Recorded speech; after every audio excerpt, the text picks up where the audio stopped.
महिला आरक्षण बिल नहीं हुआ पास, फिर भी प्रधानमंत्री मोदी ने रखी अपने दिल की बात और देश भर में शुरू हुआ वाद विवाद। सड़कों पर दिख रही है महिलाएं, जगह जगह सत्तारूढ़ दल के साथ महिलाएं विपक्ष के खिलाफ रैलियां निकाल रही हैं। एक ऐसा माहौल बना हुआ है जहां लग रहा है मानो देश को यह बताना कितना जरूरी है महिला आरक्षण बिल कितना आवश्यक था, या फिर यूं कहें कि डिलिमिटेशन बिल कितना जरूरी था।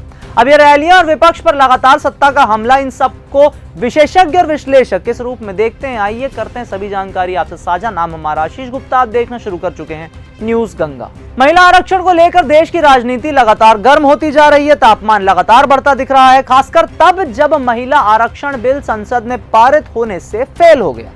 इसी के विरोध में उत्तर प्रदेश के बाराबांकी और आसपास के ग्रामीण इलाकों से सैकड़ों महिलाएं लखनऊ पहुंची और एक बड़े जन आक्रोश रैली में शामिल हुई। ये महिलाएं तहसील सिंगरौली गौसपुर के कई गांवों से बसों में भरकर आई थी। रैली का नेतृत्व स्थानीय भाजपा नेताओं ने किया और उन्होंने पंचायत स्तर पर महिला आरक्षण की सफलता का हवाला देते हुए इसे लोकसभा और विधानसभाओं तक लागू करने की मांग को फिर से दोहराया। इस दौरान सुरक्षा के कड़े इंतजाम भी किए गए थे, जिससे यह साफ है कि प्रशासन को भी इस मुद्दे की संवेदनशीलता का अंदाजा कहीं ना कहीं तो है। कुल मिलाकर यह विरोध सिर्फ एक बिल के पास न होने का गुस्सा नहीं, बल्कि महिलाओं की बढ़ती राजनीतिक भागीदारी की मांग के संकेत के रूप में भी देखा जा रहा है। इसी बीच देश के प्रधानमंत्री नरेंद्र मोदी ने राष्ट्र को संबोधित करते हुए इस मुद्दे पर अपनी बात भी रखी। उन्होंने अपने भाषण में यह संदेश देने की कोशिश भी की कि महिलाओं को अधिकार देने के रास्ते में सबसे बड़ी बाधा उनकी विपक्षी दल है।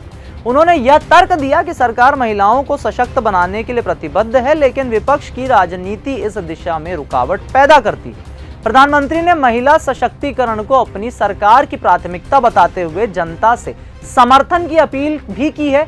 हालांकि विपक्षी दलों ने इस बयान को राजनीतिक बताया और आरोप लगाया कि सरकार अपनी नाकामी छिपाने के लिए विपक्ष को दोष दे रही है। इस पूरे घटनाक्रम ने राजनीतिक माहौल को और ज्यादा गर्म कर दिया, जहां हर पक्ष अपने तरीके से जनता को साधने की कोशिश में लगा रहा।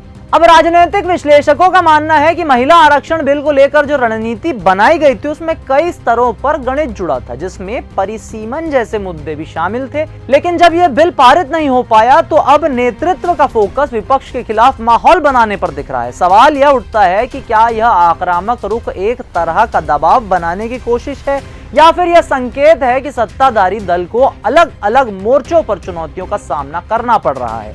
लगातार रैलियां, विरोध प्रदर्शन इस बात की ओर इशारा करते हैं कि राजनीतिक लड़ाई अब और तेज होने वाली है। ऐसे में आम जनता के लिए यह समझना बहुत जरूरी होगा कि इन घटनाओं के पीछे सिर्फ बयानबाजी नहीं, बल्कि गहरी राजनीतिक रणनीति और सत्ता का संघर्ष भी छिपा हुआ है। तो इस पूरे मामले को, महिला सशक्तिकरण बिल के पूरे मामले को अगर आप और भी विस्तार और विस्तृत रूप से समझना चाहते हैं तो हमारे कमेंट सेक्शन पर आके हमसे जरूर बताएं। तो इस वीडियो को हम और भी विस्तृत रूप से आपके लिए बनाने का पूर्ण प्रयास करेंगे। अगर ये वीडियो पसंद आए तो इसे लाइक करें, शेयर करें, चैनल को सब्सक्राइब करना ना भूलें। अगर आपको ये हमारा वीडियो पसंद आया हो तो इसे लाइक और शेयर करना बिल्कुल ना भूलें। साथ ही हमारे चैनल न्यूज गंगा को सब्सक्राइब और फॉलो जरूर करें, ताकि देश और दुनिया की हर बड़ी खबर आप तक सबसे पहले पहुंचे।